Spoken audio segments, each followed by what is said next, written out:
Hello class 11। हम मोल concepts के concentration वाले टॉपिक के बाद अगले टॉपिक पे जो आए हैं वो हमारा टॉपिक रहेगा percentage composition of elements in a given formula. थोड़ा सा आपको लग रहा होगा कि तो परसेंटेज जैसा ही है, तो बिल्कुल लगभग वैसा ही है, लेकिन यहाँ हम किसी फॉर्मूले को डिस्कस करेंगे, उसके अंदर प्रेजेंट एलिमेंट्स की परसेंटेज के बारे में बात करेंगे। चलिए पहले एक डेफिनेशन मैंने यहाँ लिख दी है, तो देखते हैं क्या कह रही है definition. It may be defined as the percentage of any element. कह रहा है किसी फॉर्मूले में अगर किसी एलिमेंट की परसेंटेज के बारे में बात करनी है तो वो क्या है, is the number of parts by the mass. वो एक्चुअल में उसके मास को डिफाइन कर रही है, present in 100 parts by mass of that compound. यानी अगर हम किसी कंपाउंड को 100% मान रहे हैं तो उस 100% में वहां प्रेजेंट एलिमेंट बाय मास कितना होगा। ठीक है, तो बेटा इसके लिए जो फॉर्मूला रहेगा वो ये रहेगा परसेंटेज कंपोजिशन। ठीक है बेटा, परसेंटेज कंपोजिशन, तो आप यहां पर लिखोगे number of parts by mass of element. जो भी एलिमेंट आपको बोला जाएगा, ठीक है बेटा। और बेटा किसके रेफरेंस में लिया जा रहा है, it is taken in the reference of molecular mass. Molecular mass of compound किसके रेफरेंस में लिया जा रहा है, मॉलिक्यूलर मास ऑफ कंपाउंड की रेफरेंस में। ठीक है, इनटू में 100 के साथ इसको मल्टीप्लाई करना है। मैं एक छोटा सा एग्जांपल यहां पर ले रही हूं ताकि आप समझ जाओ, बहुत ही इजी है, इतना मुश्किल नहीं है बेटा। मैंने एग्जांपल दिया है MgSO4 का। मुझसे क्वेश्चन किया गया कि आप मुझे यहाँ पर हर एक एलिमेंट का परसेंटेज कंपोजिशन निकाल कर बताइए इस कंपाउंड के अंदर। ठीक है बेटा, तो मुझे सबसे पहले क्या पता होना चाहिए, इस कंपाउंड का मॉलिक्यूलर मास। बेटा मैं इसका मॉलिक्यूलर मास निकालूंगी। मैग्नीशियम होता है 24, सल्फर होता है 32, और बेटा ऑक्सीजन के 4 एटम हैं, तो बेटा 4 इंटू में 16, 64 हो गए। इसको मैंने पूरे को जो प्लस किया था बेटा, तो मुझे क्या मिल रहा है, देखो ये आपकी बुक में भी मिलेगा आपको। जब मैंने इसको पूरे को प्लस किया तो मुझे मिला बेटा 120 ग्राम पर मोल। ये तो मेरा हो गया molecular mass of this compound. अब मेरे को इंडिविजुअली सभी एलिमेंट्स की परसेंटेज ढूंढनी। इस बात को ध्यान रखना, number of parts means the number of atom also. अकेला मॉलिक्यूलर मास, एटॉमिक मास यहाँ काम नहीं करेगा, यहां पर नंबर ऑफ पार्ट्स भी बात करेंगे। तो सबसे पहले हम बात करेंगे परसेंटेज ऑफ मैग्नीशियम। ठीक है, तो number of parts by mass of magnesium. Magnesium कितने प्रेजेंट है हमारे कंपाउंड में, 24 बाय मास। बेटा टोटल कितना है, 120 है। एटम कितना है मैग्नीशियम का, 1 है। 100 से मल्टीप्लाई किया, 0 से 0, 240 ओवर 12, तो बेटा 240 ओवर 12 तो कितना परसेंट आ गया बेटा, ये 20%। तो हम क्या कहेंगे, इस पूरे फॉर्मूले में मैग्नीशियम कितना प्रेजेंट है, 20%। मुश्किल तो नहीं है ना, बिल्कुल ही आसान है। परसेंटेज ऑफ सल्फर का अमाउंट कितना है बेटा, 32 है। मोलर मास कितना है, 120 है, 100। ऊपर कितना है, 32 है, नीचे कितना है, 12 है। जब हम इसको डिवाइड करेंगे तो हमें आंसर मिलता है बेटा 26.67%। ठीक है, ऐसे ही अगर मैं परसेंटेज ऑफ ऑक्सीजन कैलकुलेट करूं तो रिमेंबर दैट ऑक्सीजन के यहां पर मास की बात करेंगे तो 16 होगा, लेकिन एटम कितने हैं, 4। तो मैं इसको टोटल 64 लिख सकती हूँ। 64 बाई 120 इंटू में 100, 0 से 0 कट गया बेटा, ऊपर 640 हो गया। तो मुझे यहां से जो आंसर मिलेगा वो मिलेगा 53.3%। तो ऐसे ही मुझे अगर कोई गिवन फॉर्मूला मिले, मुझे कोई भी कंपाउंड मिले, कोई भी फॉर्मूला मिले, मुझे उसमें से पर्टिकुलर एलिमेंट का जो मास निकालने के लिए बोला जाए, तो I use this formula, number of parts by mass of element upon में molar mass of that compound. तो ये मेरा एक परसेंटेज कंपोजिशन कैलकुलेट करने का फॉर्मूला है बेटा। इसमें आपको जो है आपकी बुक में कुछ क्वेश्चंस हैं, पेज नंबर 1/68 पर, सॉल्व्ड एंड अनसॉल्व्ड। आपको ये सारे क्वेश्चंस जो हैं वो सॉल्व करने हैं, कोशिश करनी है। कोई क्वेश्चन डाउट में होता है तो हम डाउट सेशन में ले लेंगे। आप इसको नोट डाउन कर लीजिए। चलिए बेटा एक बार ये नेक्स्ट टॉपिक हम अपना देखते हैं, एम्पिरिकल एंड मॉलिक्यूलर फॉर्मूला। सबसे पहली बात मैं बता दूं आपको, एम्पिरिकल फॉर्मूला क्या है।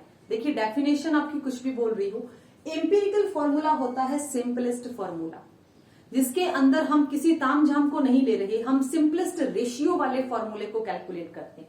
जैसे बेटा मैं एक छोटा सा एग्जांपल ले रही हूं, आप लोगों ने शुगर का फॉर्मूला या ग्लूकोज का फॉर्मूला देखा, ग्लूकोज, ठीक है बेटा। ग्लूकोज का अगर मैं बोलूंगी कि एम्पिरिकल फॉर्मूला क्या होता है, हालांकि मैं अभी इसको क्वेश्चन में लेकर लिखूंगी, इसको मैं ऐसे लिखूंगी CH2O, ठीक है बेटा।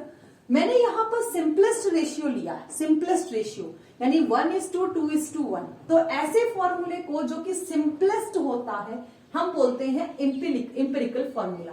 और बेटा मॉलिक्यूलर फॉर्मूला क्या होता है, जिसके अंदर उसके एक्चुअल नंबर प्रेजेंट होते हैं, जैसे C6H12O6। So it is the actual formula and it is the simplest formula. तो एम्पिरिकल फॉर्मूला जो है वो simplest number of the atom present होंगे एक सिंपल होल नंबर रेशियो में, और मॉलिक्यूलर फॉर्मूला जो एक्चुअल रिप्रेजेंटेशन होती है, ठीक है। तो हम एम्पिरिकल और मॉलिक्यूलर फॉर्मूला कैलकुलेट करना सीखेंगे एक एग्जांपल के थ्रू। एक एग्जांपल लेंगे हम, एग्जांपल कैसा है और हमें कैसे सॉल्व करना है। देखिए आपको स्टेटमेंट के तौर पर कुछ मिलेगा, तो आपको पहले एक चार्ट बना लेना है जिसमें आपको एलिमेंट मिलेंगे, ठीक है, जिसमें आपको एटॉमिक मास मिलेगा। आपकी कॉपी में, आपकी बुक में ऐसे कुछ एग्जांपल्स आपको मिलेंगे, ठीक है। आप ऐसा एक चार्ट सा बना लीजिएगा, परसेंटेज कंपोजिशन, उस एलिमेंट की आपकी कंपाउंड में परसेंटेज, मोलर रेशियो, फिर आप निकालेंगे मोलर रेशियो, और बेटा फिर सिंपल रेशियो निकालेंगे, सिंपल रेशियो निकालेंगे, ठीक है, और lastly simple whole number ratio निकालेंगे। आप इस प्रकार से जो है एक इस प्रकार का चार्ट बना लेंगे, सिंपल होल नंबर रेशियो, ठीक है। इस चार्ट की मदद से हम आसानी से किसी भी एम्पिरिकल और मॉलिक्यूलर फॉर्मूले को फॉर्म कर सकते हैं। सपोज मुझे स्टेटमेंट मिली कि मेरे पास 3 एलिमेंट है, मुझे स्टेटमेंट मिली कि मेरे पास 3 एलिमेंट है। एक एलिमेंट का नाम कार्बन है, दूसरे का नाम हाइड्रोजन है, तीसरे का नाम ऑक्सीजन है। मुझे इनके एटॉमिक मासेस पता होंगे। एटॉमिक मास कार्बन का 12 होता है, हाइड्रोजन का 1 और ऑक्सीजन का 16 होता है। मुझे यहाँ पर इनकी अमाउंट, यानी ये कोई जो फॉर्मूला बना रहे, जैसे ये फॉर्मूला इन्होंने बनाया, तो इस फॉर्मूले में इनकी परसेंटेज कितनी है। बेटा कार्बन की परसेंटेज जो है वो 40% है, और बेटा आपके हाइड्रोजन की परसेंटेज 6.67% है, ठीक है, और आपकी ऑक्सीजन की परसेंटेज है 53.33%, ठीक है। ये इनकी परसेंटेज है इस फॉर्मूले में। अब आपको क्या करना है, आपको मोलर रेशियो निकालना है। मोलर रेशियो निकालने का क्या तरीका होता है, परसेंटेज अपॉन में एटॉमिक मास, ऐसे निकलता है मोलर रेशियो। तो 40 अपॉन में रेशियो निकाल रहा है, तो 40 अपॉन में 12। मैंने ऊपर किसको लिखा है, ऊपर लिखा है मैंने परसेंटेज कंपोजिशन को, नीचे मैंने किसको लिखा है, एटॉमिक मास को। तो बेटा मैं यहां से क्या निकालूंगी, सिंपल रेशियो। 3.33 मेरा सिंपल रेशियो निकला। फिर बेटा मुझे इसका रेशियो निकालना है, तो 6.67 को मैंने किससे डिवाइड किया, बेटा इससे, तो 6.67 मेरा रेशियो आ गया। फिर बेटा 53.33 को मैंने डिवाइड किया 16 से। 16 से जब मैं डिवाइड करूंगी तो बेटा इसका भी रेशियो आएगा 3.33, ठीक है। अब सिंपलेस्ट रेशियो क्या है, सिंपलेस्ट रेशियो 3.31 है। सिंपलेस्ट रेशियो निकालने का क्या तरीका है, देखो यहाँ पर तरीके बहुत इंपॉर्टेंट है। पहले हमें क्या मिले हुए हैं, एलिमेंट, फिर हमें क्या मिले हुए हैं, एटॉमिक मास, फिर हमें क्या मिली हुई है, परसेंटेज कंपोजिशन। यहां तक की चीज आपको क्वेश्चन में मिलेगी। फिर आपको क्या निकालना है, मोलर रेशियो। मोलर रेशियो कैसे निकालेंगे, परसेंटेज अपॉन में एटॉमिक मास, यहां निकाल लिया रेशियो। अब सिंपलेस्ट रेशियो क्या कह रहा है कि आप इस रेशियो को, यानी इस वैल्यू को आप सबसे छोटी वैल्यू से डिवाइड कीजिए। यहां पर जो भी छोटी वैल्यू है उससे डिवाइड कीजिए। 3.33 को हम सबसे छोटी वैल्यू से डिवाइड कर रहे हैं, 3.331, तो कितना आ गया, 1 आ गया। 6.67 को छोटी वैल्यू यानी 3.33 से, बेटा ये तो पूरी 2 से ही चली जाएगी। 3.33 को बेटा किससे डिवाइड कर रहे हैं, 3.33 से, फिर से 1 आ गया। आपके यहां किसी क्वेश्चन में डेसिमल में कोई वर्ड आ रहा है, that is not simple whole number. अगर वो डेसिमल में है तो उसको होल नंबर में बदलना होगा। होल नंबर में आप दो तरीके से बदल सकते हो, either by multiplying suitable integer, smallest integer से मल्टीप्लाई करके इन सभी को आप वहां पर होल नंबर में बदलिए, या फिर आप उसको राउंड ऑफ करके बदल दीजिए। जैसे मान लीजिए यहाँ 1.2 है तो आप इसको राउंड ऑफ कर सकते हो 1 तक। अगर यहाँ मान लीजिए 1.5 है तो आप इसको 2 से मल्टीप्लाई, इसको 2 से मल्टीप्लाई, इसको 2 से मल्टीप्लाई कर दीजिए। आपका जो आंसर आएगा वो सिंपल होल नंबर रेशियो होगा। लेकिन अभी हमारे पास क्या है, 1 to 1, ये ऑलरेडी क्या है, एक होल नंबर रेशियो। अब बेटा मुझे ये डाटा जो मिला है इससे मैं क्या बनाऊंगी, एम्पिरिकल फॉर्मूला। यहां से मैं बनाऊंगी एम्पिरिकल फॉर्मूला। एम्पिरिकल फॉर्मूला बनाने के लिए मुझे क्या चाहिए, मुझे चाहिए मेरे एलिमेंट्स। एलिमेंट्स कौन है, CHO। कार्बन के एटम कितने हैं, क्योंकि इसका एक रेशियो है। हाइड्रोजन के कितने हैं, 2। ऑक्सीजन का कितना है, 1। ये क्या हो गया मेरा एम्पिरिकल फॉर्मूला। लेकिन मुझे यहां से सपोज मॉलिक्यूलर फॉर्मूला निकालना पड़े तो मुझे यहां पर एक नोट पता होना चाहिए, relation between empirical formula and molecular formula. Molecular formula और एम्पिरिकल फॉर्मूला के बीच में जो रिलेशन है वो मुझे पता होना चाहिए। कैसे निकालते हैं बेटा, एम्पिरिकल फॉर्मूला से मैं निकाल सकती हूं उसका एम्पिरिकल फॉर्मूला मास, ठीक है। और मॉलिक्यूलर मास से मैं निकालूंगी वहां से molecular mass, molecular formula mass. तो मैं सबसे पहले क्या निकालूंगी, मॉलिक्यूलर मास। मॉलिक्यूल का मास होगा बटे में एम्पिरिकल फॉर्मूला मास।